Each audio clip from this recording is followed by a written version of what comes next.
Olá, estamos chegando com o programa que leva até você iniciativas empreendedoras, os resultados e prospecções das companhias listadas no mercado brasileiro.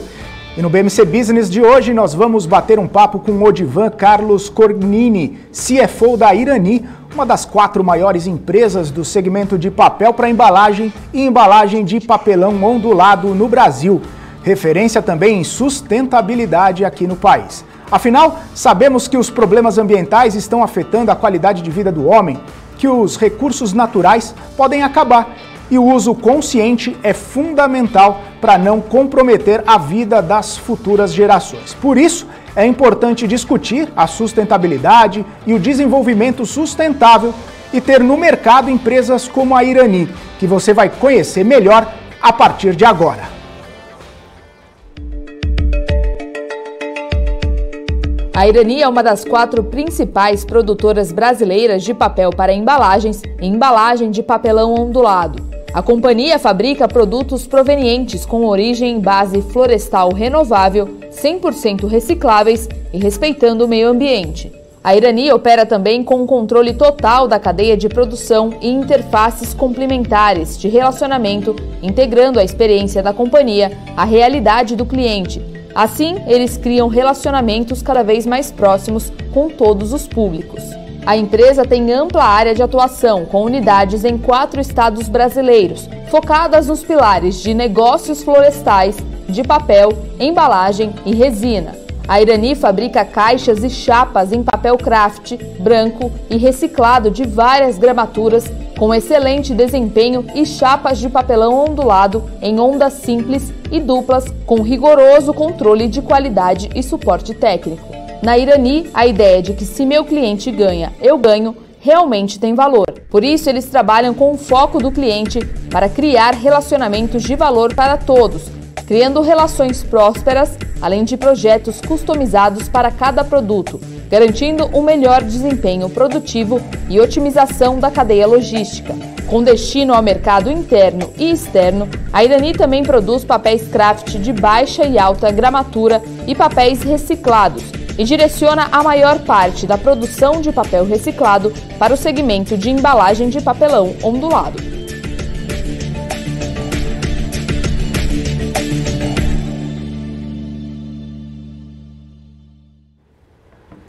Pois é, e antes de falarmos com o Odivan Carlos Carnini, CFO da Irani, quero trazer o Alex André, especialista de investimentos, que está aqui com a gente. E aí, Alex, vamos falar um pouquinho de Irani, né? Teve um lucro líquido de 215% aí no primeiro trimestre desse ano. O que você pode falar a respeito desses números da empresa? É isso mesmo, Felipe. Falando um pouco mais sobre a Irani, resultados foram muito bem recebidos pelo mercado.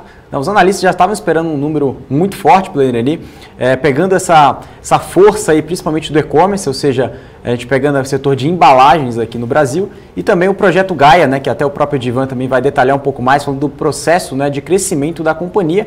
E também o outro ponto a destacar, né, a desalavancagem da companhia, ou seja, cada vez mais a companhia gerando caixa e reduzindo o endividamento. Claro que tem alguns fatores aqui não recorrentes também, que tem um fator ali pro forma, que traz o endividamento, né, pelo aquele indicador dívida líquida por EBITDA, é um fator muito saudável, né, um número muito saudável, que traz a companhia no novo patamar de crescimento. Claro, também pegando aqui vários setores, né, ou seja, que a companhia vinha atuando, né, em setor aí de papel e celulose, principalmente no setor de embalagens, né, ou seja, a companhia é totalmente diferente da Klabin e da Suzano, né, que é basicamente a matéria-prima.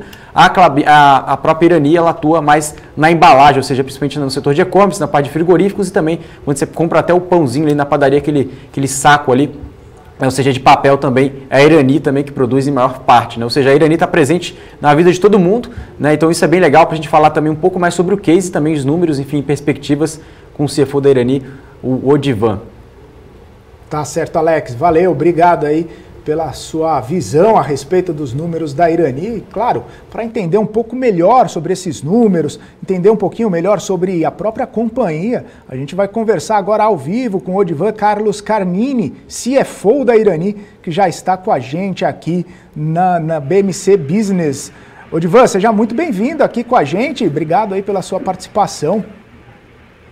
Boa tarde, Felipe. Boa tarde, Alex. Obrigado pelo convite. É um prazer estar podendo compartilhar um pouco mais aqui da Irani com vocês e com todos o pessoal que está nos assistindo. certo, o prazer é nosso em recebê-lo aqui, entender um pouco melhor o case da companhia aí. Queria começar perguntando para você, né, sua perspectiva aí, como que foi o ano de 2020 para a empresa, né? A pandemia resultou algum impacto negativo, alguma questão que você consiga avaliar aí nesse sentido de todo esse período da pandemia que a gente tem vivido?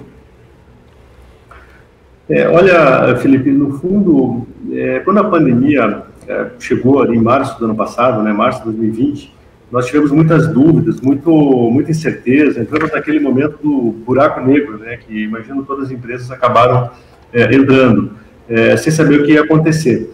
E à medida que o tempo foi passando e nós conseguimos deixar todas as operações funcionando, sem nenhuma disrupção no processo produtivo, também fomos vendo que a demanda para os nossos produtos continuava, e a partir de um tempo começou, inclusive, a incrementar, a aumentar a demanda.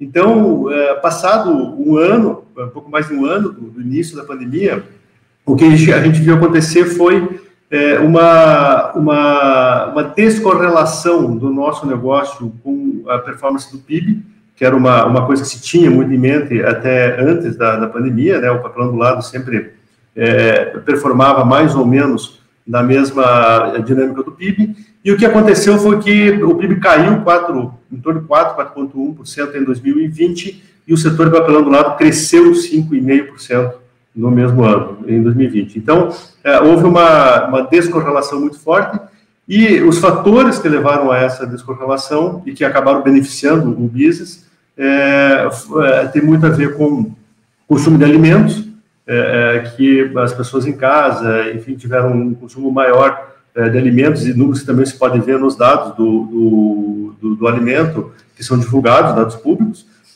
e também por conta do e-commerce, né, e-commerce e delivery.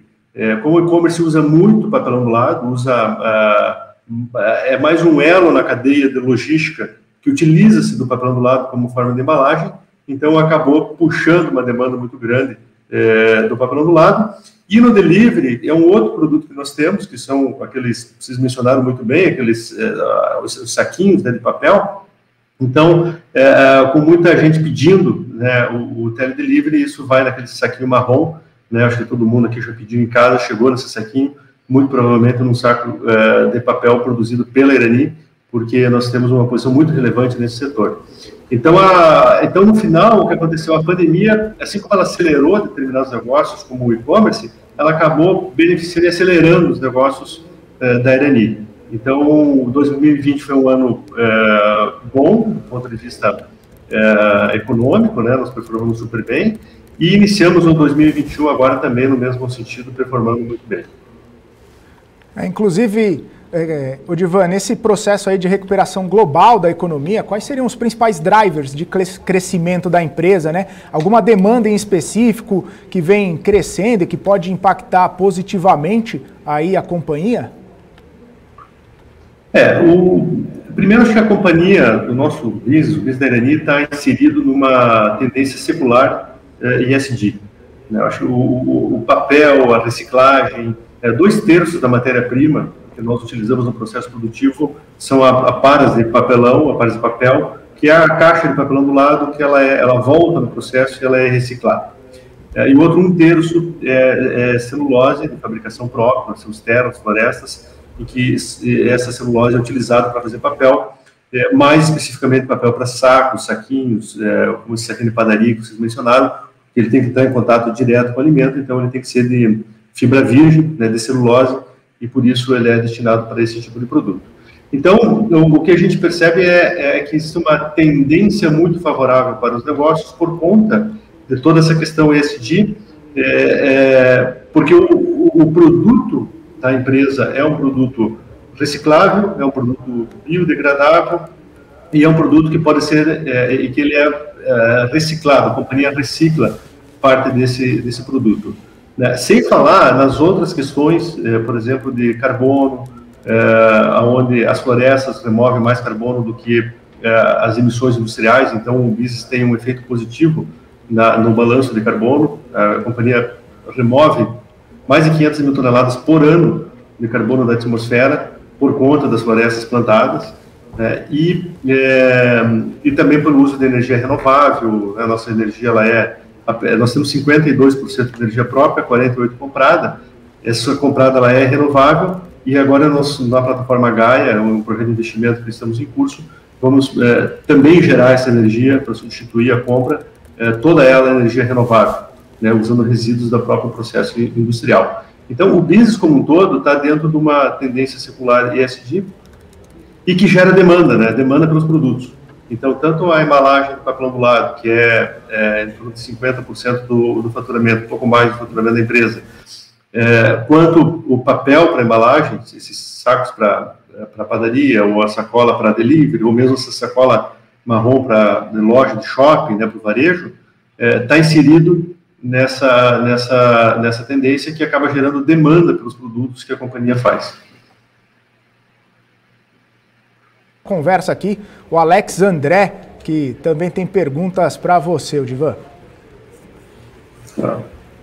Odivan, uma pergunta bem clássica aqui, falando um pouco mais sobre o cenário. Acho que é bem tranquilo para quem conhece a Irani, né? Mas para deixar bem claro, todo mundo fica comparando a Irani, enfim, com o Klabin, com o Suzano. Então, como que você identifica essa questão de diferença, né? Ou seja, na questão do dólar para a companhia?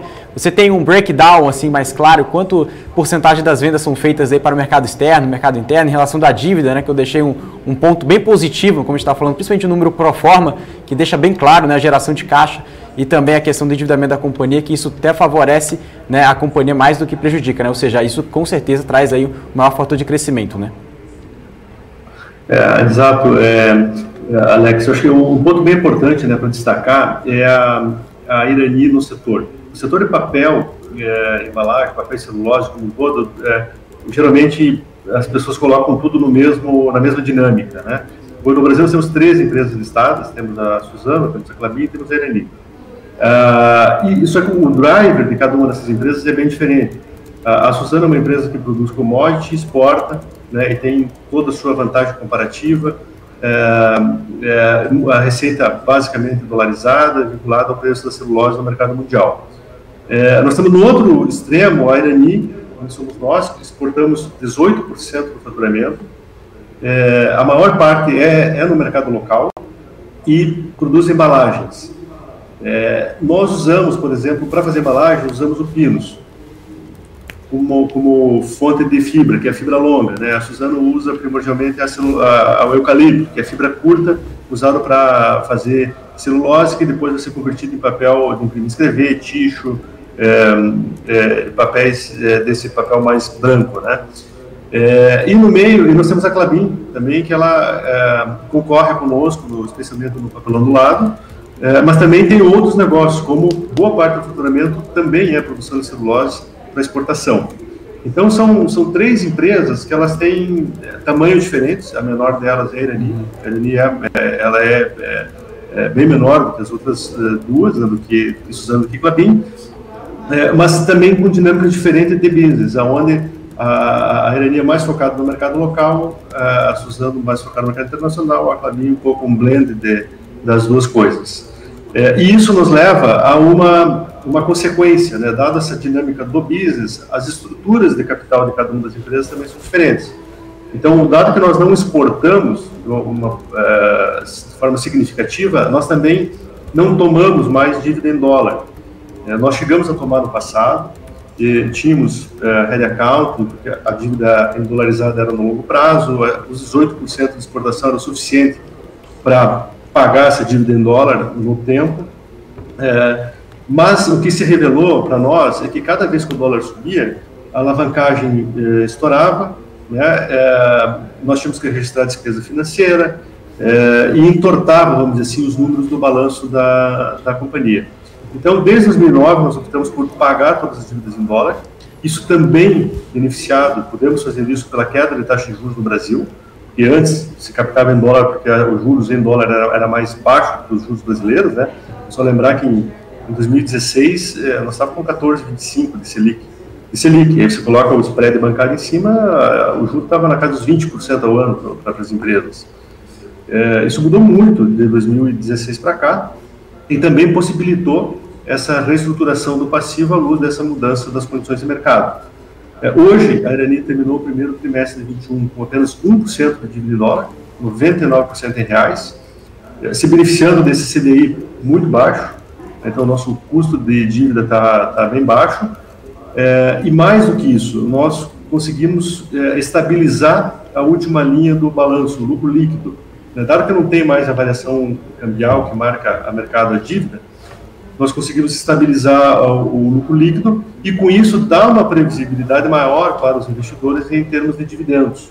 Nós criamos uma política de dividendos também, de distribuição trimestral do mínimo obrigatório, e lá na Assembleia, a administração propõe para os acionistas a distribuição de mais 25%, totalizando 50%, caso o índice de alavancagem da dívida líquida EBITDA esteja abaixo de 2,5 vezes.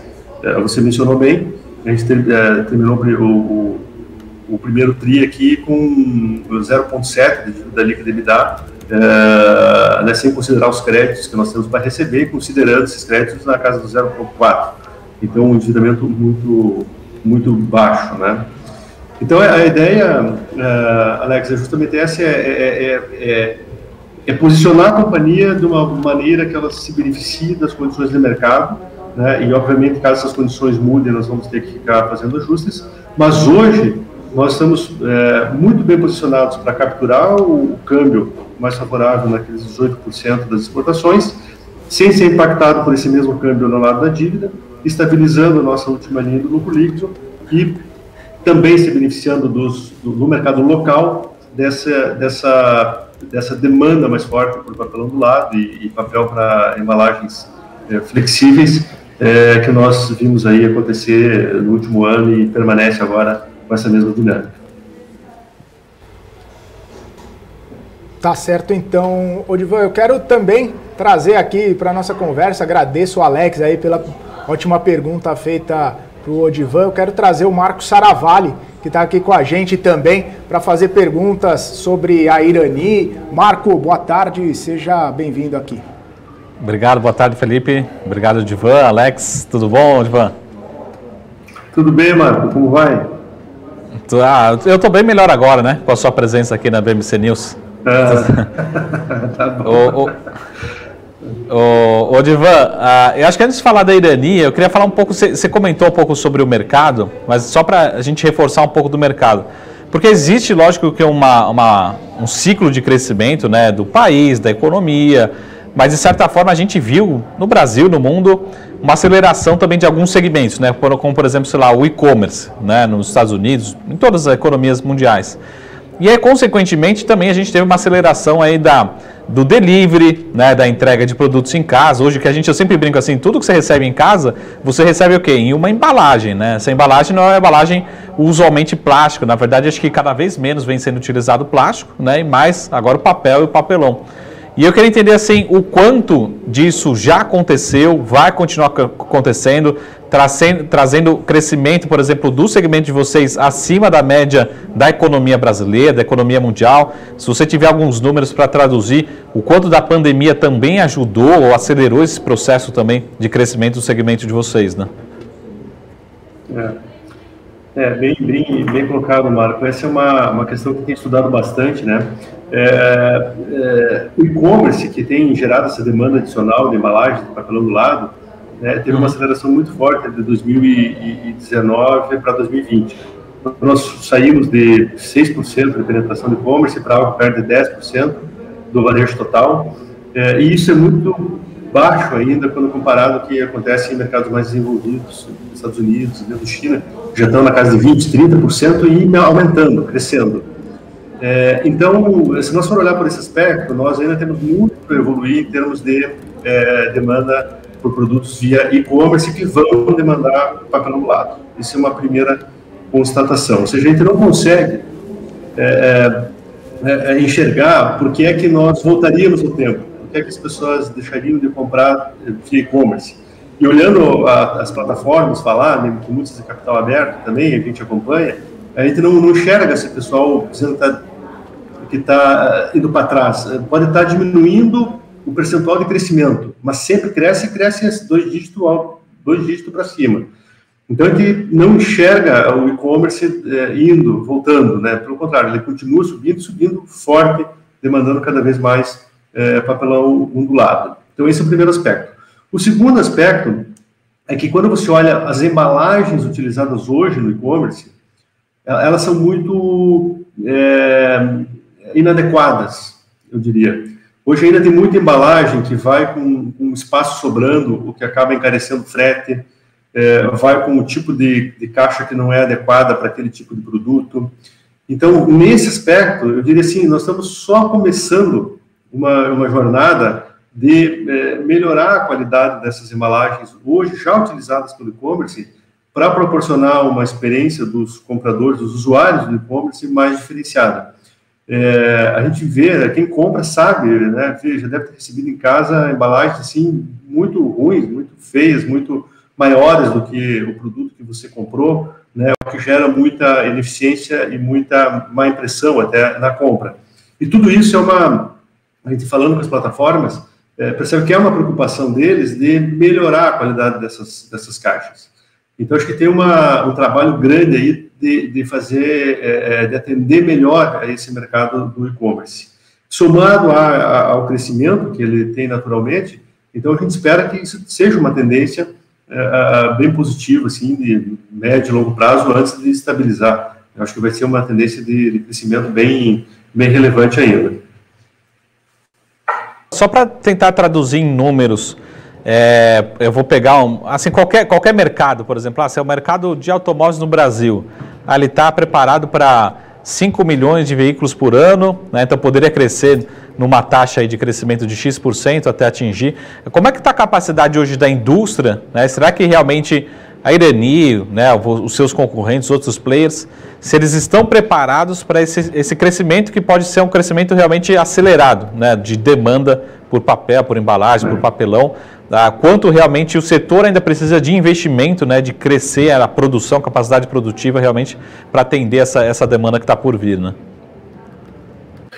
Vai precisar investir, sabe, Marco, porque a indústria ela não investiu nos últimos anos, né? Nós acabamos de sair de uma recessão forte, então não teve ampliação de capacidade, teve alguma ou outra que sim, teve investimentos sendo feitos, né? Mas nada perto daquilo que se precisa atender essa demanda. Então, vai precisar de investimento sim. Hoje, para ter uma ideia, as indústrias estão operando todas elas na capacidade plena, né? Então não tem notícia assim, de capacidade ociosa, e isso se revela em preço, né? Então, você lembra várias notícias aí nos últimos meses de falta de embalagem, né, de papelão ondulado no mercado, então isso demonstra que a capacidade da indústria está já no limite. Os preços aumentando muito também demonstram que existe esse estresse já na oferta, e claro, e tem um delay entre a decisão do investimento e colocar uma fábrica em operação. Então, acho que isso já está em curso, as empresas estão se mexendo, né? Todos vão querer investir para pegar essa demanda e se aproveitar dessa demanda adicional, né? Faz parte do business, mas tem um delay. Não acho que caso assim de faltar embalagem, né? Já chegou a faltar nos últimos meses, mas não acho que vai agravar essa situação. Mas existe sim uma necessidade de mais investimento na indústria para atender todo esse mercado aí que está vindo. E, no fundo, pegou a indústria meio no contrapé, né? Eu acho que ninguém esperava uma aceleração tão forte, né? Isso foi causado em grande medida pela pandemia, então ninguém planejou isso. Isso, de repente, aconteceu e agora a indústria está reagindo, né, a essa nova dinâmica do mercado. Ô Felipe, só uma última pergunta aqui para o Odivan. Você estava falando um pouco sobre a estrutura de capital, sobre a dívida e também associadas às questões ESG, mas eu acho que a questão ESG tem ganhado muita força e tem trazido até benefícios para as empresas mesmo, que aceleram esse processo, né, de implementação, todas essas questões. Mas você já consegue sentir, não na parte da receita, na parte de custo de capital, por exemplo, tem fundos especializados na parte de crédito, você consegue captar com uma taxa mais baixa, já dá para sentir um pouco isso no lado de captação principalmente, né, já que sem fazer contas, né? Se você captar mais barato, é mais geração de valor para o acionista também, né? Como um todo. Mas você já começa a perceber isso nas rodadas, enfim, nos bancos, na hora da captação? Sim, tá, Marco, eu sinto.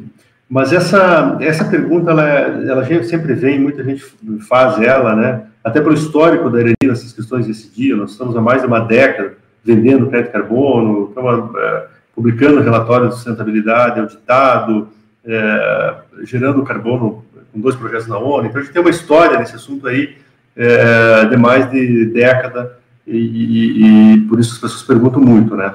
Eu diria o seguinte, Marco, esse custo de capital, a gente acaba sentindo, nós acabamos de emitir uma debênture agora em março, está nos nossos financials ali, nas nossas demonstrações financeiras, IPCA mais 5,5. Tá? IPCA mais 5,5 para 8 anos. Tá? IPCA mais 5,5 para 8 anos, você vê que ela está, se for pegar um título IPCA a mais do governo, você vai ver que ele não está muito longe de um título público. Então, porque o spread não é tão grande em cima daquilo que é o título público. E essa taxa melhor, eu diria que ela vem mais de uma compreensão, de um processo competitivo, que você tem mais fundos querendo te emprestar dinheiro, porque acreditam em você, porque você sendo uma empresa comprometida com ESG, tem riscos menores e tem uma performance melhor. Então, a oferta maior de dinheiro acaba se traduzindo numa condição da companhia negociar melhor as taxas. É assim que eu enxergo pela experiência que a gente tem vivido aqui. Eu não enxergo assim, por exemplo, não, eu tenho uma linha aqui que ela é CDI mais 1 para quem não é ESG e é CDI mais 0,8 para quem é ESG. Não é bem assim que eu enxergo funcionar, né? Apesar de ter agora os Sustainability Linked Bonds, né, que são os papéis de dívida vinculados à performance ambiental. Então, empresas que se comprometem com reduções de emissão, com certas metas ambientais, têm um abatimento na taxa. Nós aqui acreditamos que isso funciona um pouco diferente, que a gente, que é o ESG, a filosofia ESG, ela é uma cultura da empresa. Ela não precisa estar vinculada ao juro do bond, da dívida, porque esse bond já vai ter uma taxa menor porque a empresa é comprometida com a filosofia ESG. Então, funciona mais ou menos dessa forma. Eu diria que hoje, com todo esse histórico que nós temos, o nível de taxa de juros que nós somos no mercado captar, ele é muito bom, ele é mais baixo do que uma média para uma empresa de porte parecido, setor parecido, por conta dos nossos compromissos ESG. Tá? E aí, Marcos, se me permite, eu queria fazer um comentário adicional em relação a esse tema, ESG, até para que as pessoas entendam um pouquinho o conceito, né? No fundo, a primeira forma de enxergar o ESG, que é a mais fácil, é a redução de risco.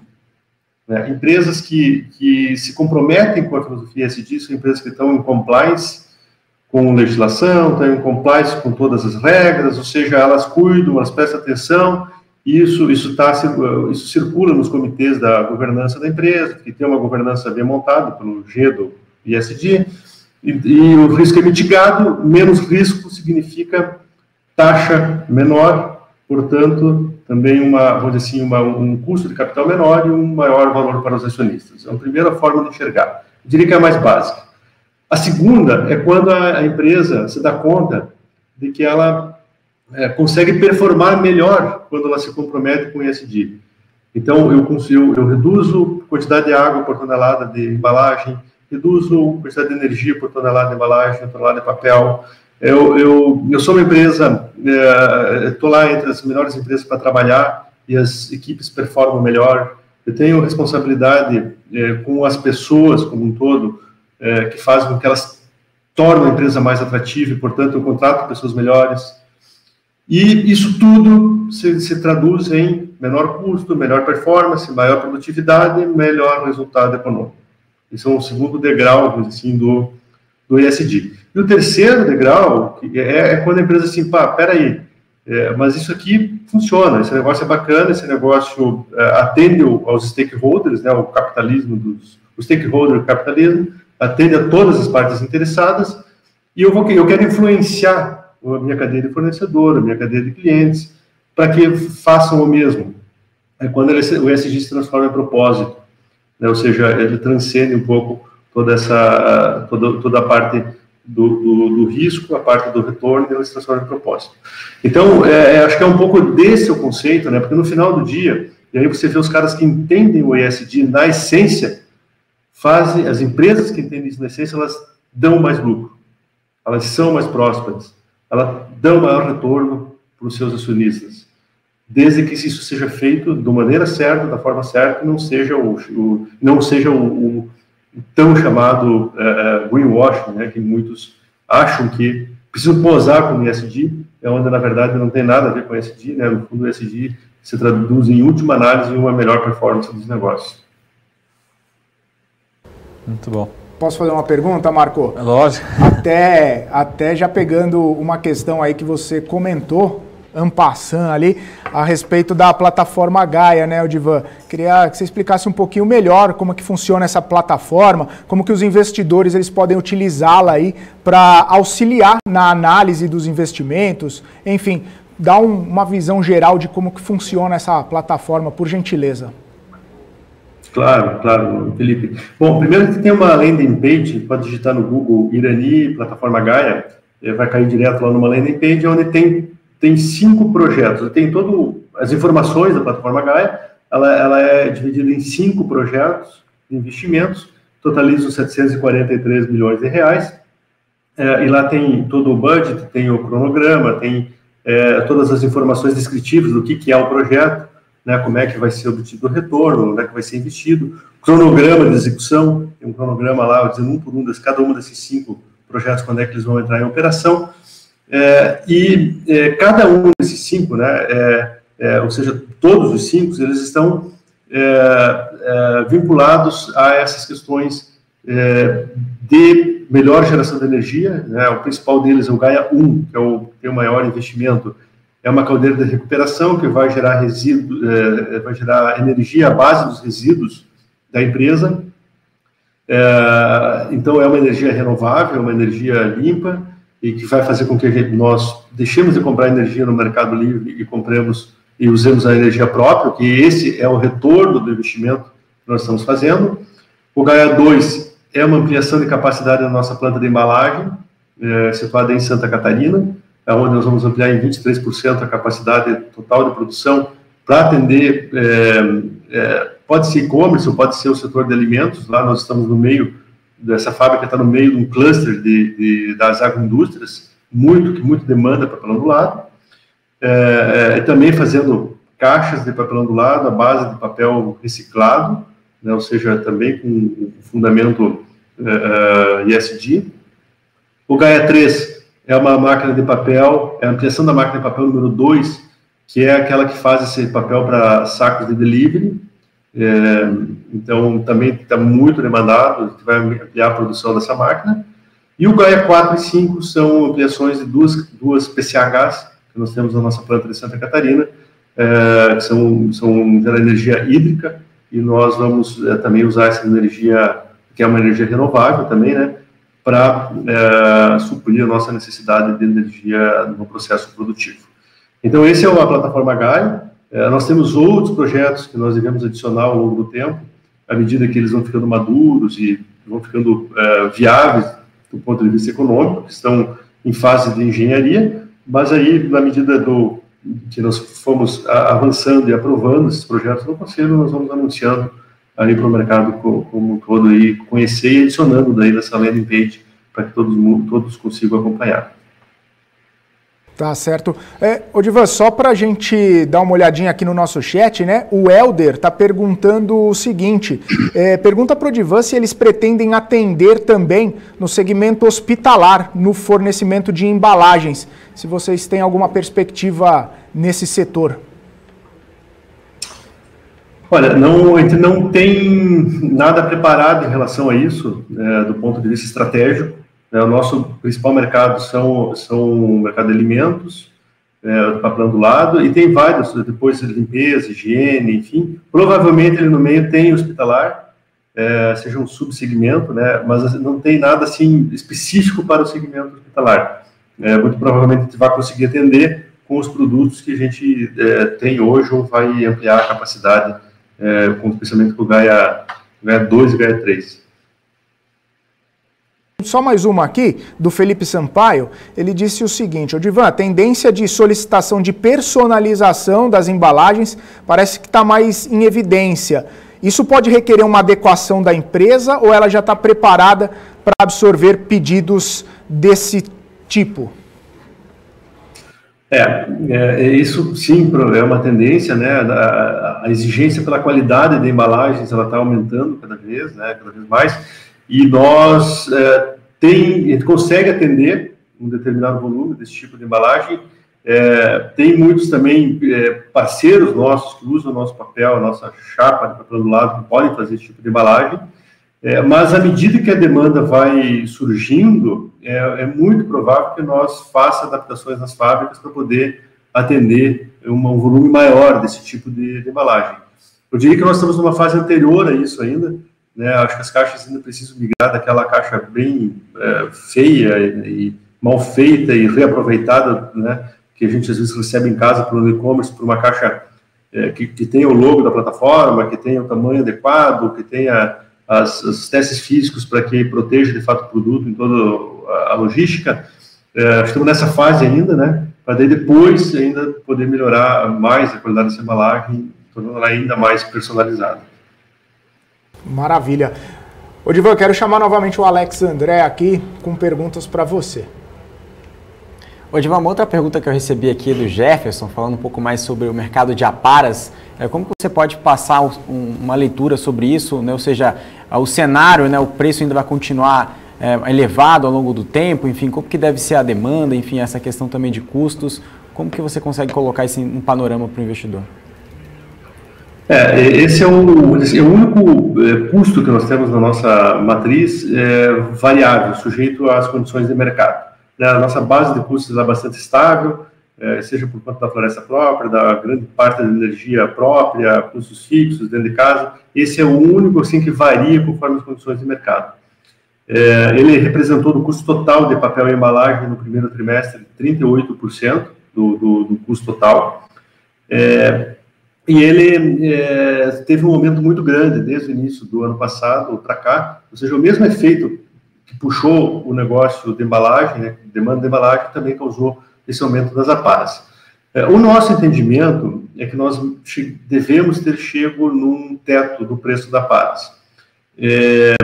Ela ainda está subindo, terminou o primeiro tri ainda subindo o preço, porém, nós já iniciamos, nós temos importações que nós fizemos desse produto, e as importações que estão chegando no preço do produto local, posto fábrica. Significa que o produto importado, que tem uma oferta enorme, chega já no preço do produto local, e isso faz com que as empresas possam migrar da compra no mercado local para a compra fazendo importação e gere mais oferta aqui no mercado local. Então, parece, no nosso entendimento, que a gente está perto aí do topo, já deve estar chegando no nível máximo. Os preços subiram demais, né, nos últimos trimestres, né, então está no all-time high, mas a gente imagina aqui que de agora em diante deve estabilizar. Agora, tem acontecido muita surpresa, né, então a gente às vezes prevê certas coisas, acontecem outras, né? Mas em termos de aparos, o nosso melhor entendimento nesse momento é que a gente deve estar perto do pico. Muito obrigado, Odivan. Felipe, se tiver alguma pergunta aí? Eu tenho sim, mas eu quero passar a bola aqui para o Marco Saravalli, que está querendo fazer pergunta também. Marco. Ô, Odivan, muito boa tarde. Oi? Odivan, só para falar um pouco sobre retorno, né, sobre rentabilidade, tem um indicador que eu particularmente gosto muito, que chama-se ROIC, né, chama-se Retorno sobre Capital Empregado. E o retorno da Irani, da companhia, é bastante forte, né? Vocês têm, por exemplo, alguma métrica ou algum objetivo, por exemplo, a gente só coloca projeto novo no ar se tiver um X% de retorno, de taxa interna de retorno, de ROIC, ou tem algum alvo, por exemplo, a gente quer manter o nosso retorno acima de 10%, como é que funciona isso para o investidor? A gente pode ter alguma métrica em termos de rentabilidade, já que a companhia tem uma característica, né, vem rodando com margem, né, não margens, rentabilidades muito fortes, principalmente em relação ao capital, né? Excelente. Acho que essa também é uma métrica que eu particularmente gosto muito, Marco, ROIC, né? Principalmente quando você compara ele ao WACC, né, que é o custo médio de capital da empresa, né?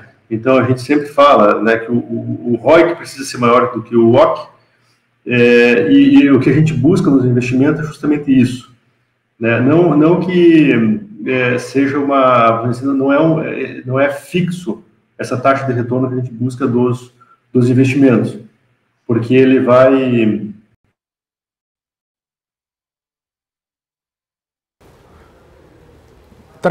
Travou a conexão aqui do Odivan,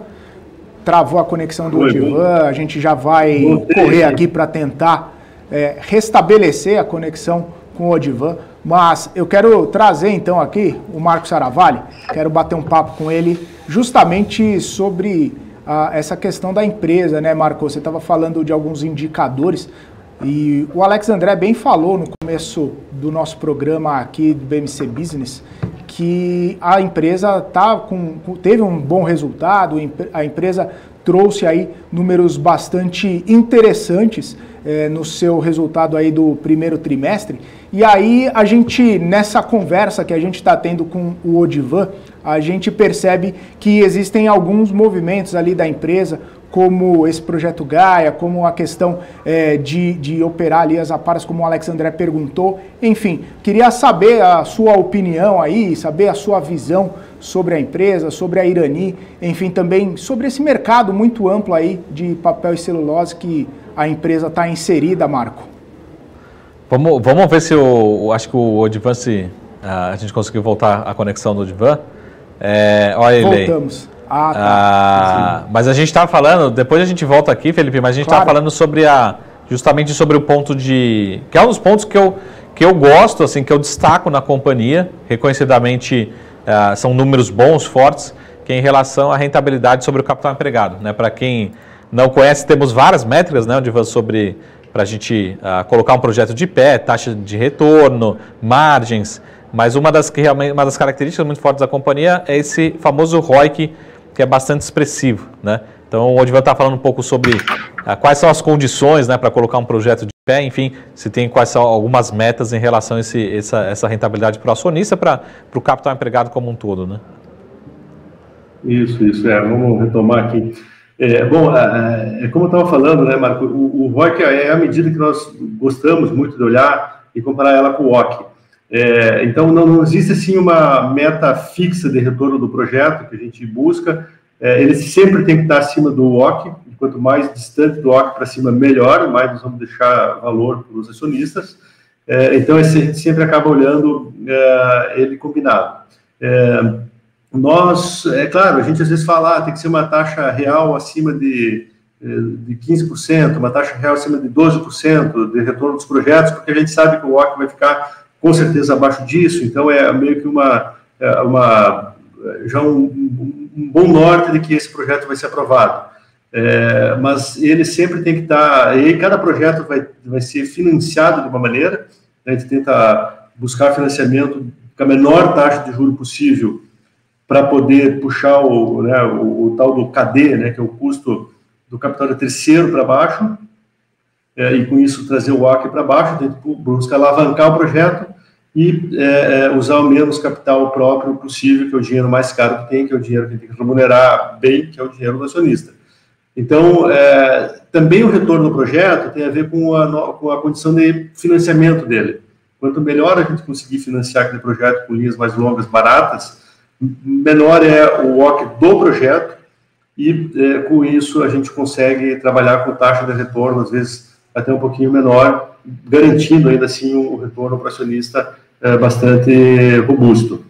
Quando você olha isso, fazendo a conta da empresa como um todo, né, então nós divulgamos agora no primeiro TRI um ROIC de 15,2% anualizado. E aí você olha o custo do capital de terceiros, que está lá também no Nasdaq, fechou em 7,40%. Ele até já começou a subir por conta do aumento do CDI, né, da taxa Selic. Mas tem um ROIC de 15,2%. O 7,40% você ainda tem que tirar o imposto. E aí você coloca numa estrutura de capital ótima e faz a conta do WACC, você vai ver que o nosso WACC é bem mais baixo do que o 15,2%. Isso significa que a empresa rodando está a todo tempo gerando valor para o acionista por conta desse diferencial de ROIC com o WACC. Então, essa coisa assim, eu tentei simplificar aqui, esse assunto é um pouco complexo, né? Mas é como a gente enxerga aqui as nossas decisões de investimento. Tá ótimo. Tá certo, maravilha. Eu quero, então, pedir para o Odivan, né, só para a gente encerrar essa participação muito boa e muito esclarecedora dele, pedir para ele fazer as considerações finais aqui sobre a empresa, enfim, alguma questão que ele acha importante abordar aí para os nossos investidores, nossos telespectadores aqui, Odivan, por gentileza. Obrigado, Felipe. Eu queria deixar uma palavra final aqui, que seria mais ou menos o seguinte. Acho que a Irani, depois de anos, né, eu estou há 25 anos na Irani, eu estou há 16 como diretor financeiro, como CFO, passei por várias crises, 2008, 2014, 2015, 2016, recessão, fizemos investimento orgânico, aquisição. Então, hoje, a empresa, eu nunca vi a empresa tão bem, a gente conseguiu montar, deixar a empresa redonda para se beneficiar de um cenário econômico que está aí colocado. E falando um pouquinho para o investidor, né, eu acho que olhando com o chapéu, né, de quem procura negócio para investir, eu diria assim, a Irani, ela é um blend, ela é um combo do aquele velho investing, em que você está olhando uma empresa com resiliência, com pago de dividendo, que tem uma proteção para o teu capital, e tem uma pegada growth, que vem justamente da plataforma Gaia, das possibilidades de crescimento que a empresa tem. Se ela não é a maior empresa do setor, como eu comentei antes, ela é sim a empresa que mais tem potencial de crescimento, justamente por ela ser menor. Porque o crescimento relativo ele é mais fácil de ser alcançado quando você tem um tamanho menor do que quando você é muito grande. Então, acho que essa acaba sendo uma virtude que a empresa tem, porque ela está com uma governança super robusta, listada no novo mercado, com acesso ao mercado de capitais de equity, com acesso ao mercado de capitais de dívida, com acesso ao BNDES para financiar seu crescimento, com um tamanho que não é grande, mas isso é uma virtude, olhando do ponto de vista da oportunidade do crescimento, né, e com uma estrutura de capital super redonda.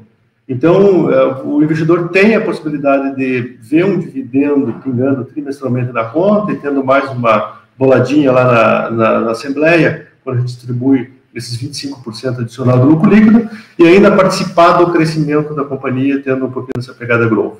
Então, eu acho que esse que é o case aqui de investimento da Irani, ele é nesse sentido.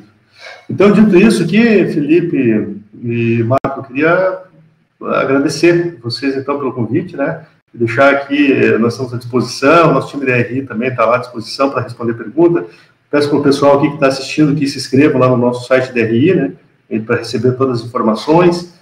E se tiverem dúvidas, fique à vontade para nos contactar. Tá certo, Odivan. Muito obrigado, viu, pela sua participação. Um abraço, até uma próxima, então. Obrigado, gente. Um abraço a todos. Obrigado, boa tarde. Boa tarde, até mais. É isso aí, pessoal. Batemos esse papo aí com o Odivan Carlos Carmin, CFO da Irani. Muito bacana esse bate-papo aí, a gente podendo entender um pouquinho melhor sobre a empresa, sobre os novos projetos. E só para a gente não perder o raciocínio que eu tinha começado lá a conversar com o Marco Saravalli, tinha feito a pergunta para ele quando caímos com o Odivan. Ô Marco, só para a gente amarrar, né? Fala um pouquinho aí da sua visão, o que você viu, o que você achou desse bate-papo aí que tivemos com o Odivan. Bom, eu acho que o principal fator, acho que ele resumiu ali na última frase ali, que é muito importante. Você consegue encontrar numa companhia tanto a parte de Value Invest, né, ou seja, uma empresa que tem muito valor em todos os sentidos, que pode estar relativamente mal precificada, né, na bolsa, não só no valor dos ativos, né, quando a gente fala de plantas, fábricas, florestas, pessoas, né, mas principalmente em todo esse projeto de ativos também trabalhando juntos, mas também uma empresa de growth, né, que a gente está passando pelo crescimento da companhia, a gente está passando pelo crescimento do setor, isso tudo associado a taxas de rentabilidade bastante altas, né, no segmento, tanto do segmento, mas como da companhia. Quando a gente diz naquele indicador lá do ROIC, e ele comparou bem com a taxa, né, o custo de capital, aí, ou seja, qual que é o custo médio, né, de capital da companhia, a companhia gera muito valor para a sociedade, né, para os acionistas principalmente. Então, inclusive, até vendo aqui algumas contas, os números também do próprio Odivan, a gente pode ver que é uma companhia que pode até se tornar, não vai ser uma super pagadora de dividendos, mas também uma das características dela daqui para frente pode ser também uma boa distribuição de dividendos. Tá? Nossas contas aí pode ser um número bastante saudável, né, e acho que esse que é mais um indicador importante. Então, acho que como o Alex falou lá no comecinho, a gente tem que olhar para a Suzano, né, no setor a gente tem que olhar para a Klabin, que são os maiores listados aqui na Bolsa, mas a gente também tem a Irani, né, fazendo um trabalho muito bom, muito forte, e acho que aqui você soma dois conceitos, né, esse conceito de valor e também uma empresa que vem crescendo e o setor vem crescendo. Né, então, são vários pontos aí positivos, né, acho que a gente tem que entender só que realmente como está essa precificação agora no curto e médio prazo, mas a companhia realmente tem bastante potencial, né? Tá certo, maravilha, Marco, muito obrigado, viu, pela sua participação por aqui, obrigado por toda a análise aí, também as perguntas muito pertinentes aí pro Odivan. Valeu, obrigado. Obrigado, Marco. Boa tarde. Boa tarde. Bom, é isso aí, a gente conversou aqui com o CFO da Irani, também conversamos com o Marco Saravalli, Alex André, que continua aqui com a gente, né, no BMC Business, e agora a gente vai bater um papo também com o Pedro Demarco, analista da Rich Capital, que já está aqui com a gente, enfim, para fazermos uma amarração aí de tudo que a gente viu até agora, de tudo que a gente conversou sobre a Irani. O Pedro já está com a gente aqui. Pedro, bem-vindo aqui ao BMC Business, obrigado pela sua participação mais uma vez aqui conosco, um abraço. Boa tarde, Felipe, sempre um prazer estar aqui com vocês. Prazer é tudo nosso. Pedro, você estava acompanhando aqui esse nosso bate-papo, né, com o Odivan Carlos Cargnin, do CFO da Irani, e enfim, a gente falou bastante sobre projetos da empresa, a gente conversou bastante sobre, enfim, novas vias de crescimento, e aí eu queria saber sua opinião aí sobre os resultados do primeiro trimestre e como você consegue avaliar, né, os resultados e as informações trazidas aqui pelo Odivan com a gente, como você consegue balancear essas duas coisas, relacionar uma coisa com a outra? Sim, claro. Eu acho que foi uma surpresa muito grande, acho que para o mercado inteiro.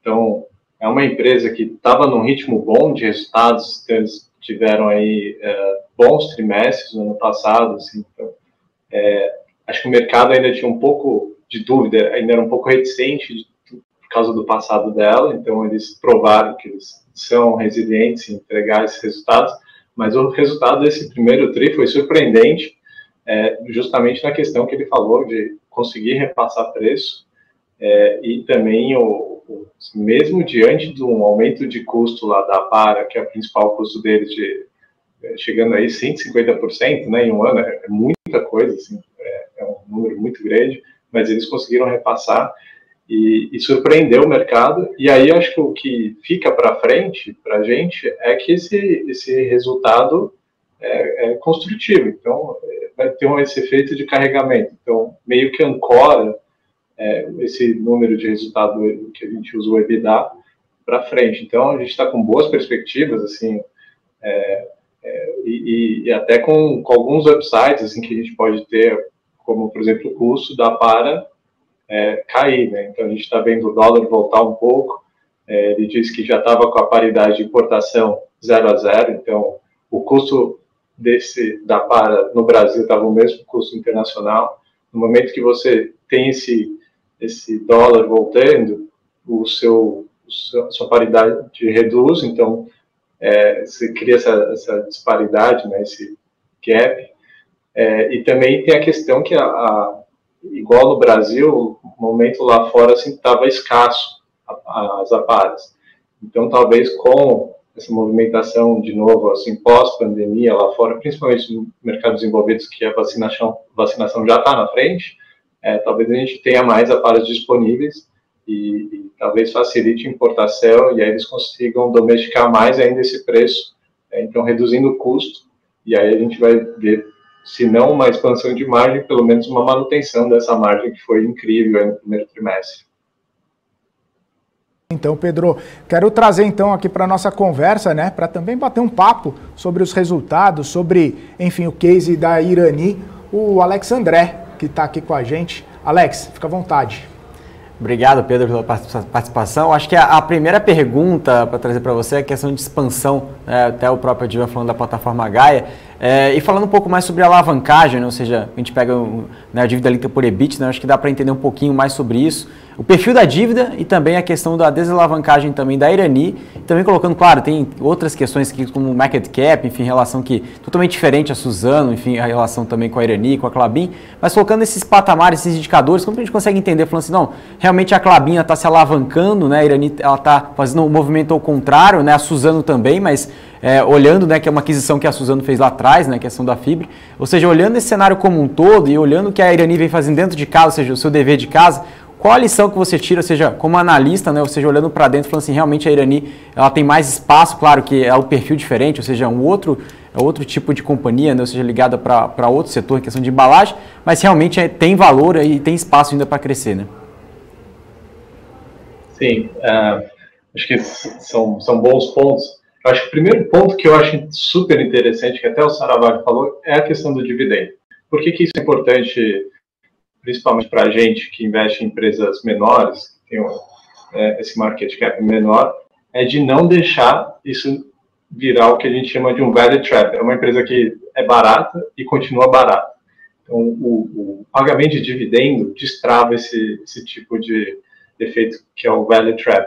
Então, o dinheiro que gera na empresa vai para o acionista. Ela não fica ali presa, não vira aquela coisa de aquisição, de virar uma empresa muito grande, que não esteja rentabilizando o capital do acionista, em detrimento de um crescimento maior, que aí favorece o controlador. Então, acho que esse é o primeiro ponto.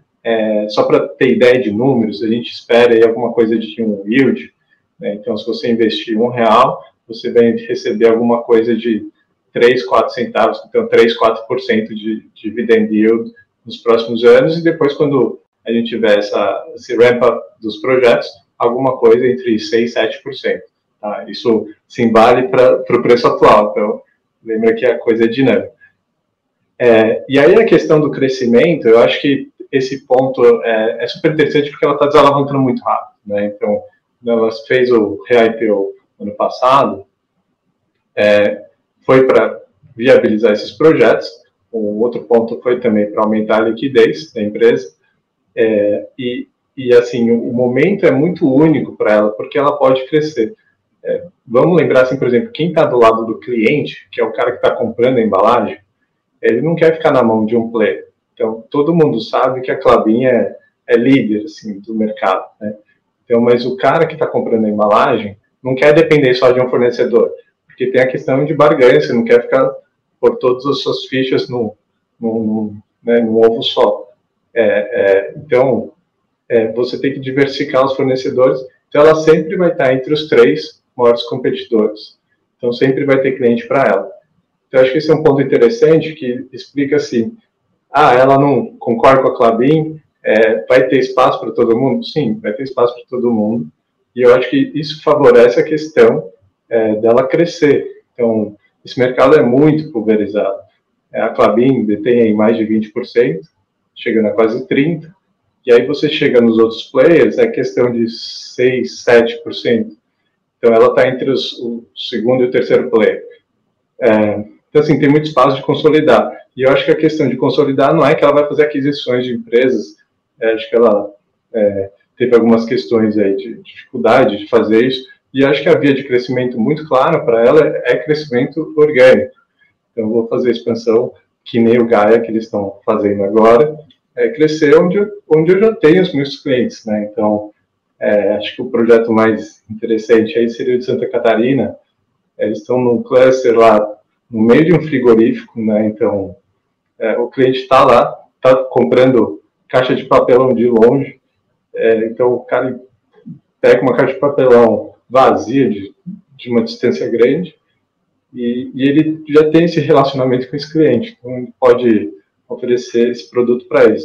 Então, assim, o crescimento está muito fácil para eles, tá na mão. Eles só precisam entregar esse projeto que vai ficar pronto aí em 2023, 2024. E aí a gente, como a gente compara, né, com Suzano e Klabin? Se a gente pegar Klabin, pegar Suzano e pegar a Irani, a gente vai ter uma Klabin. Basicamente essa é a conta. Se tiver meio com meio, você tem a Klabin. E aí, nesse momento atual de ciclo, o que aconteceu? A celulose subiu muito, então a gente gosta muito da Suzano, a gente já acompanha faz um bom tempo, gosta da governança do pessoal. A Klabin está no momento de ramp-up do projeto, então o que acontece? Eles estão com uma dívida muito grande, porque eles fizeram uma 2, e agora eles vão começar a entregar o resultado a partir de julho desse ano. Então, o que acontece é que a dívida está super alta, o seu múltiplo, né, que o EV, que é o market cap, que é o quanto que ela vale na bolsa, mais a dívida está super alta, porque ela executou o projeto e o resultado não veio ainda. Então, a alavancagem está alta, e aí ela vai desalavancando com o passar do tempo. E você tem a Irani, que está correndo por fora, assim, porque o pessoal antes não valorizava nem o que ela entregava. Então, era uma empresa completamente largada. Eu acho que no preço de hoje não é uma sugestão. O Pedro caiu, a gente vai tentar... Pedro, você está ouvindo? Eu estou te ouvindo, mas parece que deu um black na tela aí. Vamos ver se a gente consegue reconectar o Pedro, só para a gente ver se ele aparece aqui na tela para a gente. Enquanto isso, quero dividir tela com o Alex André aqui, só para a gente bater um papo, inclusive, sobre isso que o Pedro estava falando. Ô Alex, tem uma questão interessante que o Pedro falou ali, se juntar meio Klabin, meio Irani, meio Suzano, dá uma Klabin ali, né? Como é que você vê essa questão? Olha o Pedro aí, achei que você tinha caído, Pedro. Então vamos voltar com você. Eu ia tocar com o Alex aqui porque achei que você estava caído, mas siga seu raciocínio, por gentileza.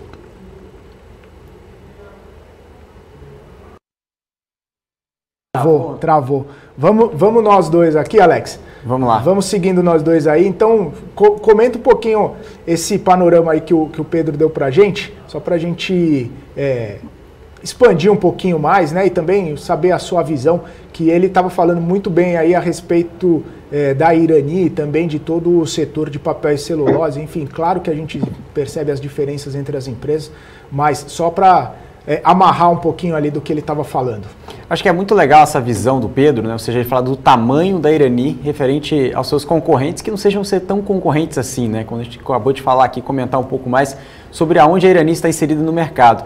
Olhando para esse setor, né, Felipe, principalmente aqui no mercado aberto, ou seja, a Irani, né, a única empresa listada na bolsa ligada ao setor, né, de embalagens, principalmente, claro, a Klabin também, mas um setor muito mais segmentado, né, que é onde a Irani está. E ela, claro, tem seus concorrentes, mas que até o próprio Advan disse, né, ou seja, ela pode surfar novos segmentos onde ela ainda não está sendo inserida, ou seja, ainda tem grande demanda, ou seja, outros players do mercado, e onde ela atua também, né, principalmente no sul do Brasil, também tem vários players que também se mostram interessados, que acrescentam a capacidade de embalagens, como a gente fala aqui também do setor de frigoríficos, né, e também o e-commerce, né, que facilita, né, e ajuda muito o crescimento da companhia. Então é um segmento, né, um crescimento que cresce, né, em cadeia e também promove, né, ou seja, com os principais pontos que a gente traz aqui, né, ou seja, a plataforma Gaia tendo uma execução muito forte, né, traz um retorno sobre o capital investido, como o próprio Marcos Carvalho disse, também muito saudável, e também adicionando também aos dividendos, traz aí também uma atratividade maior pelo papel, né, Felipe?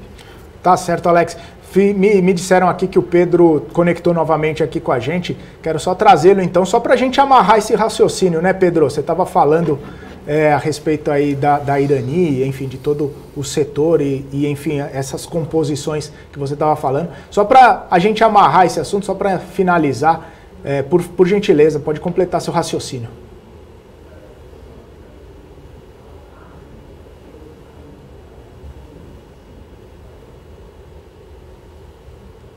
Do market cap. A Klabin, mais de 20%. Então, assim, a Irani, para fazer esse alcance, para fechar essa questão de tamanho de mercado, ela teria que triplicar. E ela consegue fazer isso. Já a Klabin, é difícil você crescer onde você já está, né? Então, eles estão tendo que ir para novos produtos, estão querendo crescer em outras coisas, em fluff, fazendo essa questão de caixa de 100% de fibra de eucalipto. Eles vão ter que inovar e para a Irani é um caminho mais fácil, né? Você vai só ocupando o espaço que as pequenas vão ficando para trás. É um caminho muito claro e eu acho que o pulo do gato que a gente percebeu ano passado, e a gente estava até estudando, a gente investiu na Irani por causa do e-commerce, e o pulo do gato foi a questão da reembalagem. O que quer dizer isso? As caixas que a gente compra dos produtos continuam o mesmo, então o volume de embalagem continua o mesmo. O que mudou foi que a gente criou uma demanda adicional, que foi a caixa que vai por fora, então aquela caixa dos correios, do transportador. Então essa caixa é nova, essa caixa que entrou na vida da gente, entrou nas nossas casas, é a caixa caixa e também embalagem do delivery. Isso veio para ficar, né? Acho que todo mundo aqui agora se acostumou e é difícil voltar atrás, né, nesse caminho. Então, acho que assim, essa transição é muito grande, essa nova demanda vai ficar resiliente e ela tem todo esse espaço de crescer. Vamos lembrar que a Irani só está aqui no Sudeste, né, Sul e Sudeste. Ela pode crescer para cima, indo ocupando novos espaços pelo Brasil. Eu acho que eles têm muita competência para fazer isso, mas um passo de cada vez, né? Vamos deixar eles tocarem aqui primeiro esses projetos que são super interessantes primeiro. Tá certo, então. Pedro, quero agradecer a sua participação aqui no BMC Business. Muito obrigado aí pela sua análise, pela sua visão sobre a empresa, sobre o setor aí de papel e celulose. Muito bacana de sua análise. Obrigado, viu? Até uma próxima. Obrigadão, sempre um prazer. Prazer é nosso. Um abraço, até mais. Pois esse aí foi o Pedro Demarco, analista da Rich Capital, trazendo informações aí a respeito da Irani. A gente conversou mais cedo aqui com o CFO da Irani, o Odivan Carlos Cargnin, e logo batemos papo também com o Marcos Carvalho, batemos papo com o Alex André e com o Pedro Demarco. Hoje a gente trazendo aí, se debruçando sobre a própria Irani, trazendo esse case aí para vocês que acompanham a gente aqui no BMC Business. Muito bacana. E aí, agora 4 horas e 12 minutos, a gente trazendo o Alex André falando sobre a temporada de balanços, temporada de resultados, e o Alex André preparou uma apresentação muito bacana aí a respeito de 4 empresas que teremos por aqui, e eu quero trazer logo o Alex para falar sobre a primeira empresa. Hoje a gente vai ter os números aí da Intelbras, né, Alex?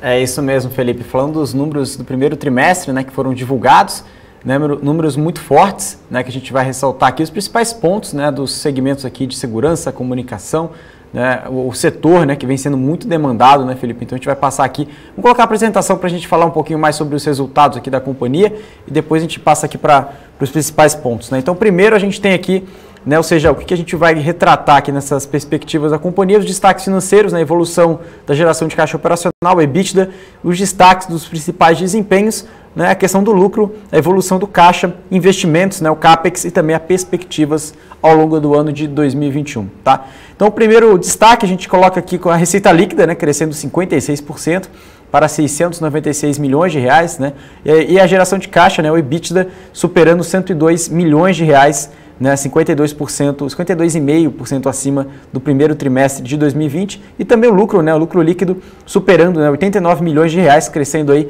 absurdamente 468,6% comparado ao primeiro trimestre de 2020, e também o ROIC, né, aquilo que o Marco vinha falando, né, ou seja, retorno sobre o capital investido, também crescendo 27,4%, chegando a 39,1%, tá? Ou, né, 8,4 pontos percentuais, comparando com o primeiro trimestre de 2020, né?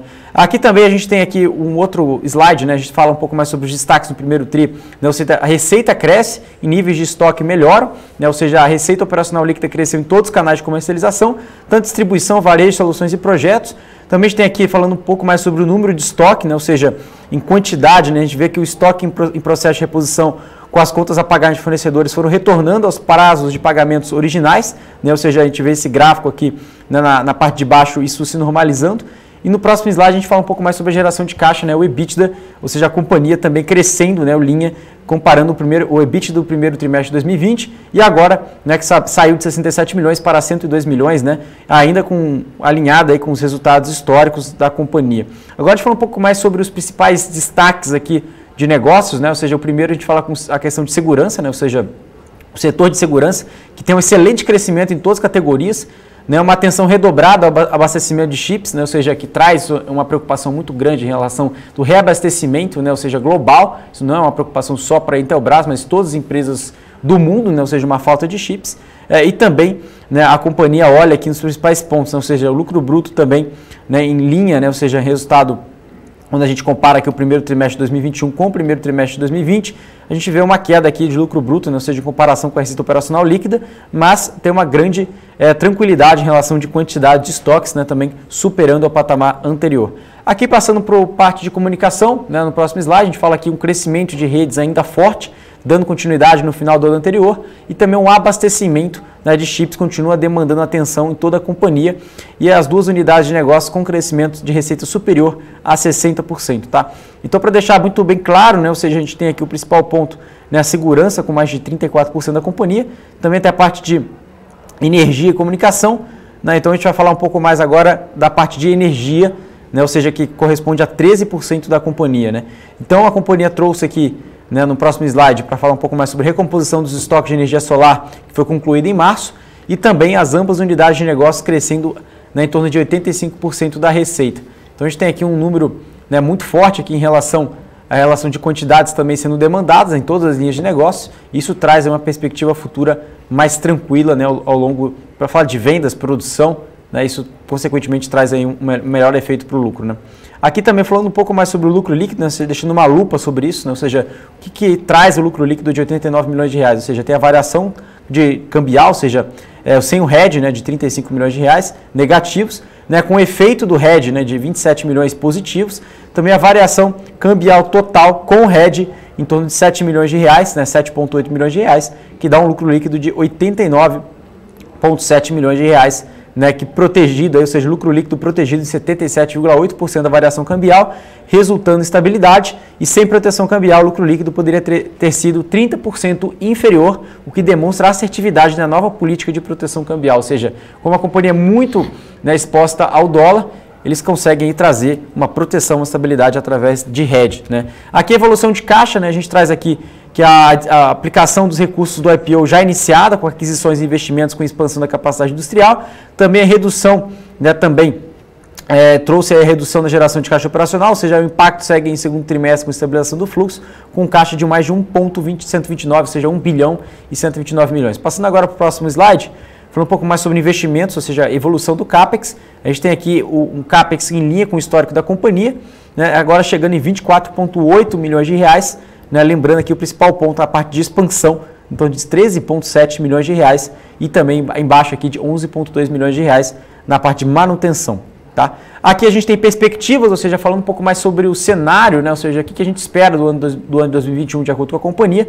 Ele espera um ano de crescimento em linha com o histórico, né, da companhia, também integração, né, controlada, né, do comp, né, ao longo do segundo trimestre, e também, né, o P&D e áreas comerciais já trabalhando em conjunto, e lançamento da linha de automatização residencial completa, que demonstrou ser um grande sucesso. Também um canal de distribuição se mostrou forte, com crescimento no sell-out, mesmo no momento de fechamento de comércio em algumas regiões e também dificuldades no abastecimento de chips que continua desafiando a logística. E por outro lado, eles conseguem cumprir os planos, principalmente quando a gente pega aqui a parte de estoque, como eu comentei aqui, tá? Então a gente vai falar aqui do próximo resultado, Felipe, né? A gente vai falar um pouquinho mais sobre a Petz também, né? Ou seja, uma grande companhia que também vem reportando resultados. É isso aí, a Petz trouxe seus números aí, né? Inclusive, estava dando uma olhada, tem alguns números aí diminuídos, né? Nesse ano, justamente por conta de um resultado não recorrente no ano passado.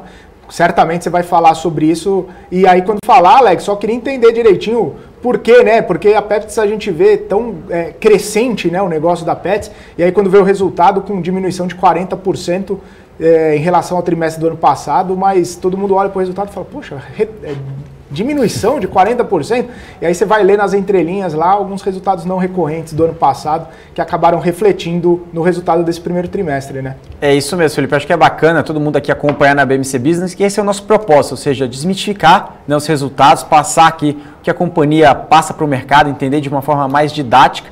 E também até a própria Intelbras, para quem lembra, no último trimestre, não esse agora, mas eles tinham até colocado em linha uma coisa bem transparente, bem legal na apresentação, 3 principais pontos não recorrentes no resultado. Então isso que é bem legal, traz a transparência para a companhia, ou seja, claro, também tem as notas explicativas, né, para quem gosta de analisar, mas vamos passar aqui também a agenda, né, ou seja, o que a gente vai falar aqui, né, ou seja, principal ponto, mensagem de administração, né, ou seja, o que o Zinnemann, né, ou seja, o CEO da companhia, ele passa aqui como principal ponto para a gente deixar no radar, resultados do primeiro TRI, né, ou seja, e também a parte de Q&A, ou seja, que isso quem estava na teleconferência, né, mas a gente pode fazer um Q&A aqui, então deixa a sua dúvida de Petz que a gente vai respondendo.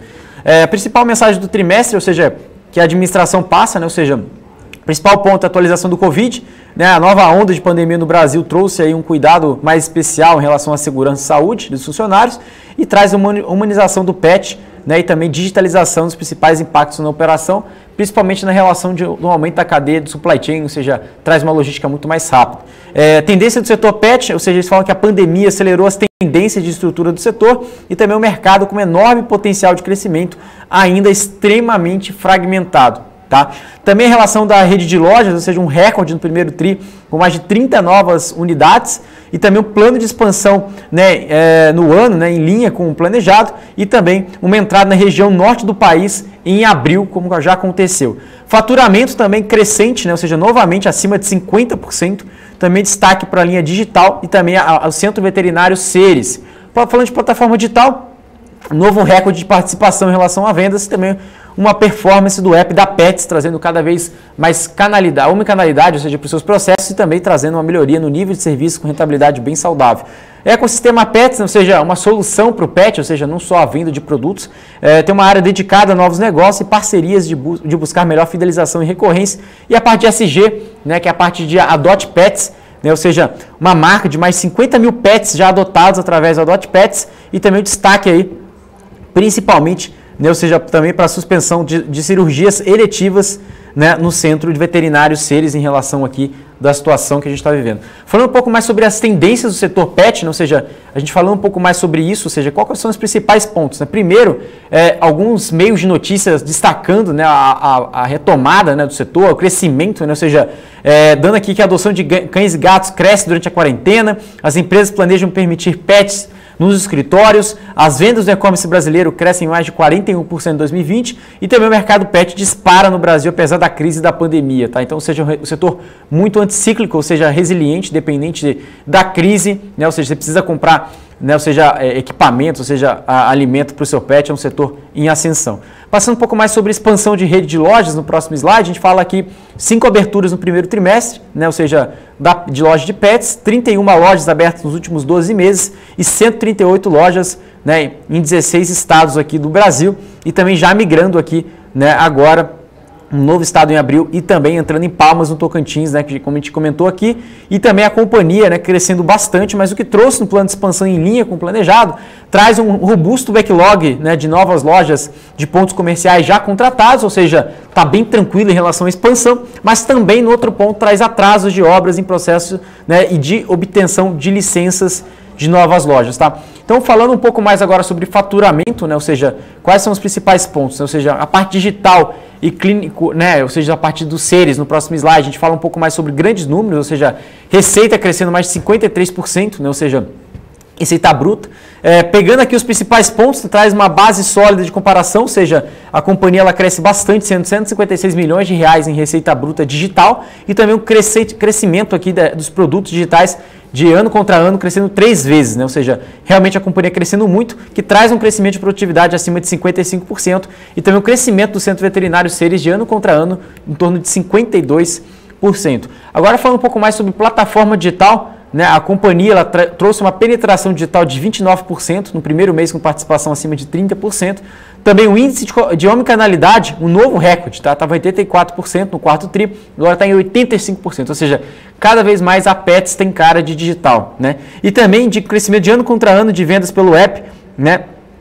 Em torno de 5 vezes, né? Ou seja, mais downloads que o segundo, terceiro e quarto colocados juntos, tá? Então, realmente, a Petz é líder tanto em número de downloads, em vendas, né? Ou seja, a Petz está indo muito bem nesse setor.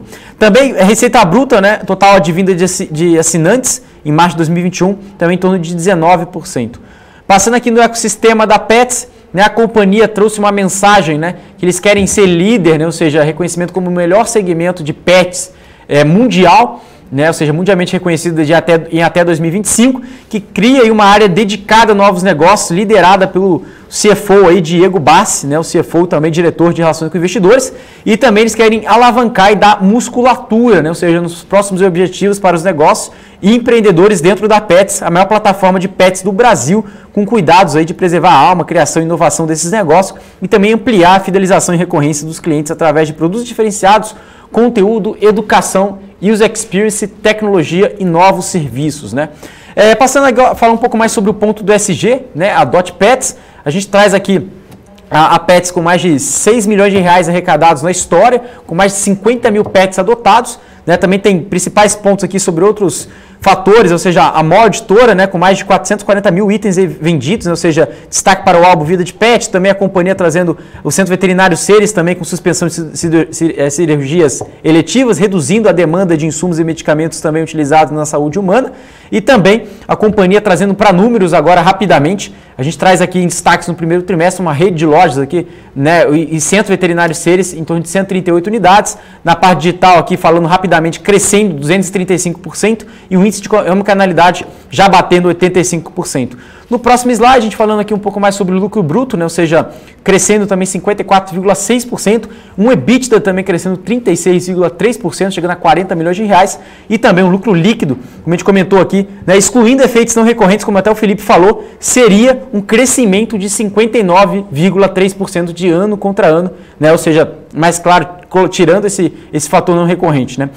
Falando um pouco mais agora rapidamente aqui sobre expansão de lojas, né? A companhia até o momento, né, a expansão continua em linha com o planejado, apesar dos desafios, seja atraso de obtenção de licenças, mas também a companhia traz aí que 52% das lojas ainda não completaram o terceiro ano da operação e também 39% das lojas estão fora de São Paulo, ou seja, mostra a robustez e a qualidade, né, de expansão fora da região de São Paulo, onde a Petz cresceu, que era conhecida como Pet Center Marginal, né?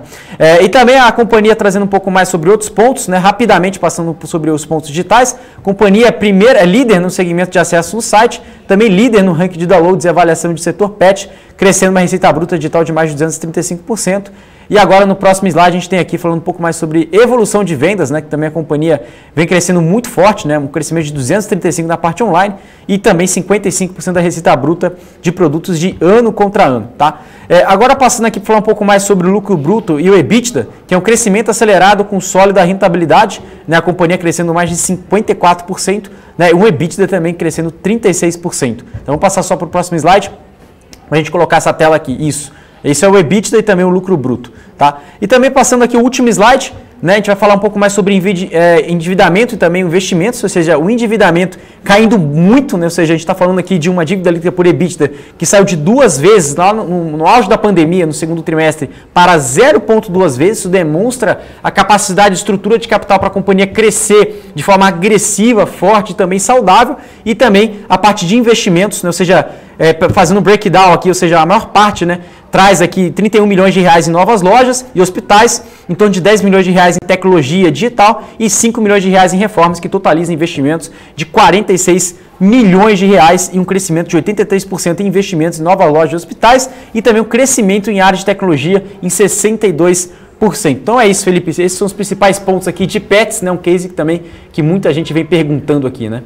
Pois é, uma empresa sempre muito se expandindo, né, bastante aí, vendo os números e tudo mais. Aquele negócio não recorrente lá acabou impactando aí na leitura, mas se não, seria um crescimento de 60%, muito bacana essa apresentação. Ô Alex, só para a gente acelerar aqui a nossa próxima empresa, teremos Mitre para falar agora? Teremos Mitre, né, para a gente comentar um pouquinho rapidamente, né, o nosso tempo aqui está no final, mas a gente não vai deixar de falar. Vamos passar aqui então os principais destaques aqui de Mitre, tá? Quais são os principais pontos, né, para quem ainda não conhece ou para quem olha já a Mitre, ou seja, o que é o principal ponto? A gente tem aqui vendas líquidas, totalizando 82,8 milhões de reais, com vendas, né, ou seja, média de vendas de 85,5% em todos os empreendimentos. VSO, ou seja, venda sobre oferta, ou seja, que mede a velocidade das vendas, né, em torno de 18,7% no trimestre. E também 67,3% nos últimos 12 meses. Receita líquida, né, em torno aqui também de 85,1 milhões de reais, 72% maior em relação ao primeiro TRI, e também uma margem bruta, né, de 34%. Isso, para quem acompanhou os dados operacionais que foram divulgados antes do resultado, isso saiu bem em linha, tá? Também dividendos, a companhia anunciou, né, 47,3 milhões de reais de dividendos, que é em torno de 45 centavos por ação. E também a companhia com mais de 5 bilhões de reais de land bank na cidade de São Paulo, ou seja, o seu banco de terrenos. E também a entrega, né, do House Mitre, né, 100% de aceite na primeira vistoria e 98,8% das unidades vendidas com estoques, né, também muito fortes em 733 unidades. Falando em receita operacional, a companhia também falando um pouco mais sobre o histórico, né, de venda sobre oferta, né, o VSO, que também caiu, mas ainda segue muito, muito saudável, né, e vendas líquidas também crescendo bastante, né, em torno de 81,1% das vendas realizadas pela Mitre Vendas. Também o estoque banco de terrenos, também passando aqui, ou seja, a gente falando aqui sobre questão de unidades, como a gente comentou aqui, saindo de 743 no quarto TRI de estoque, né, para 733 unidades, e também o banco de terrenos localizado em São Paulo, crescendo de 4,9 para 5 bilhões de reais, 100% na cidade de São Paulo, uma localização estratégica, né, e também garantindo 3 anos de lançamentos. Então, para quem não conhece, vamos passar aqui no principal empreendimento no próximo slide, né, a House Mitre na Vila Mariana, né, ou seja, traz um VGV de 95 milhões de reais, 169 unidades, lançado aí em maio de 2018, e também uma entrega em janeiro de 2021, com 4 meses de antecedência, 98,8% vendido, com uma aceitação na primeira vistoria de 100% e 70% do financiamento quitado em apenas 60 dias após a BITSE, tá? Então, ou seja, uma velocidade, né, ou seja, muito forte. Trazendo aqui um pouco mais sobre receita, né? Ou seja, falando resultados financeiros, né? Ou seja, a gente tem o principal ponto de receita operacional líquida também caindo em relação ao quarto trimestre, mas margem bruta também caindo de forma bem flat, né? Ou seja, comparado aqui tanto a margem bruta e a margem bruta de incorporação que segue em linha para quem acompanha o setor. A parte de recebíveis, né? Ou seja, no próximo slide, as vendas de estoque impactaram positivamente os recebíveis da companhia, ou seja, traz uma relação de estrutura de capital de uma forma mais tranquila. E também, né, a gente traz aqui o último slide, né, para quem quer trazer uma conclusão de tudo que a gente falou aqui de Mitre, ou seja, um recorde de vendas em janeiro e fevereiro e pré-venda do House Mitre em Santa Cruz. A Mitre está pronta para lançar 5 projetos nos próximos meses, 640 milhões de reais em VGV, também receita bruta líquida, né, maior no primeiro trimestre de 2020, mais afetada pelo hiato de início das obras, e uma margem bruta de incorporação muito saudável, mesmo em revisão de orçamento de obras, ou seja, a gente vê uma preocupação na relação do preço de commodities, e também o resultado recorrente superior ao primeiro trimestre, mesmo, né, com efeito aí que gerou prejuízo e também uma visão favorável de mercado que deve retornar rápido com o melhor controle da pandemia. A gente vê também o setor de vendas comercial da Mitre tornando isso muito mais ágil, muito mais rápido, trazendo eficiência para os números da companhia. Felipe. Pois é, Alex, todas essas empresas, os setores, né, buscando essa tese de retomada, né, a questão da pandemia ainda está impactando em algumas situações ali, crescimento, um pouquinho mobilidade, enfim. Então isso acaba impactando também nos resultados, evidentemente, da empresa, nas vendas e tudo mais. Muito bacana. Vamos então para a última, Alex André. Temos Banco Pan para fecharmos aí com chave de ouro essa temporada de resultados aqui no BMC Business de hoje. Vamos lá, vamos fechar com chave de ouro aqui, né? A última empresa, Banco Pan, para quem conhece, né, BPAN 4, né, foi um foguete nessa empresa na bolsa, ou seja, não parava de subir. Então a gente vai entender o porquê, né, esse papel não parou de subir. Também os analistas revisando para cima, né, o preço do papel, mesmo que não seja uma discrepância muito grande, né, ou seja, na média do mercado. Mas o que a gente traz aqui de Banco Pan? Né, a plataforma completa para classe C, D e E, indo além do crédito, ou seja, tornando, né, uma solução de consumer finance, né, ou seja, a parte de consumo, né, e também na parte de banking, ou seja, somos os dois melhores mundos do Banco Pan, que traz a relação de crédito consignado, empréstimo pessoal, FGTS, né, a parte de banco transacional, conta corrente, cartão de crédito, cartão de débito, recarga, seguro, a parte também do Poupa Pan, produtos de investimento simples, educação financeira, adquirência e novas iniciativas com produto e parcerias voltados ao público-alvo. Então, realmente, o Banco Pan é muito mais do que um banco que a gente olhava bem antes, né? Ou seja, um banco mais ligado à relação consignado, a veículos, e cada vez mais tem uma grande solução no seu ecossistema. E aqui, olhando um pouco mais sobre isso, né? Ou seja, a gente destravando um pouco mais esse valor, a gente traz aqui negócios diversificados, múltiplos canais impulsionados por tecnologia e monetização crescente, porque a gente está falando de um cross-sell de produtos cada vez mais relevante dentro do seu pipeline. Agora a gente falando um pouco mais sobre clientes, no próximo slide, a gente está falando que a parte de consumer finance e banking superando mais de 10 milhões de clientes, né? Ou seja, cada vez mais a companhia vem ganhando mais de 378% em número de clientes, comparando o quarto trimestre de 2020. Então hoje a gente tem aqui um número de mais de 6 milhões de clientes, um crescimento de 378%. Tá? Aqui a gente tem que falar um pouco mais sobre os destaques no primeiro trimestre do Banco Pan. Então a gente tem aqui uma carteira de crédito de 30,2 bilhões de reais, um lucro líquido de 190 milhões de reais e um ROI contábil de 14,2%, um patrimônio líquido do banco crescendo 2%, 5,4 bilhões e um Basileia, né, que mede aí na qualidade do balanço da companhia em torno de 15,9%, então, ou seja, basicamente no 0 a 0.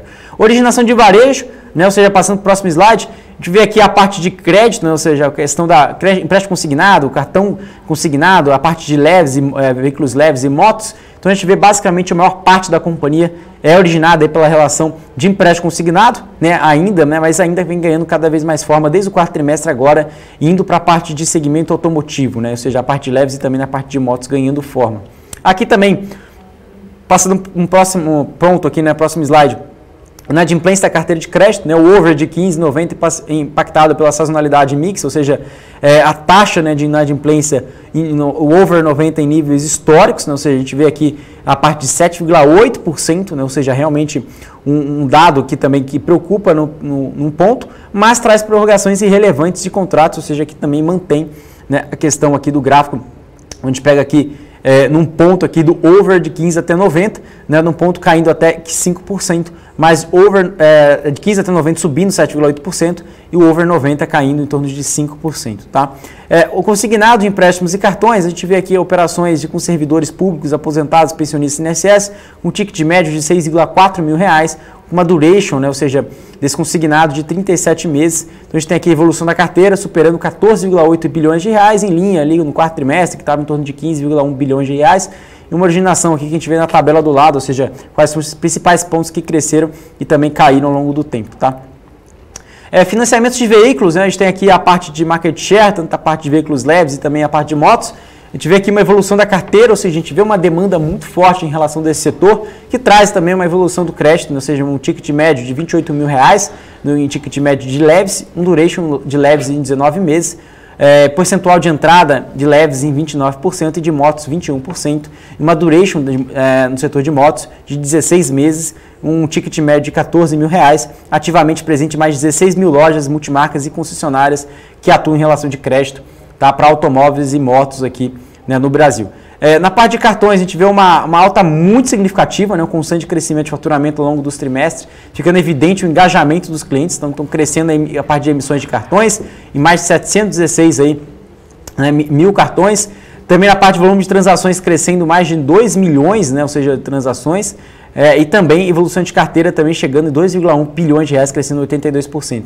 Prêmio de seguro, né, ou seja, no próximo slide, passando aqui também, né, 166 milhões de reais, crescendo 85%, trazendo mais produtos, né, desenvolvendo aí uma plataforma de portfólio completo. Vamos passar no próximo slide para a gente falar um pouco mais sobre isso, para a gente entender esse gráfico muito exponencial, né, desde lá do primeiro trimestre de 2020, que vem crescendo bastante.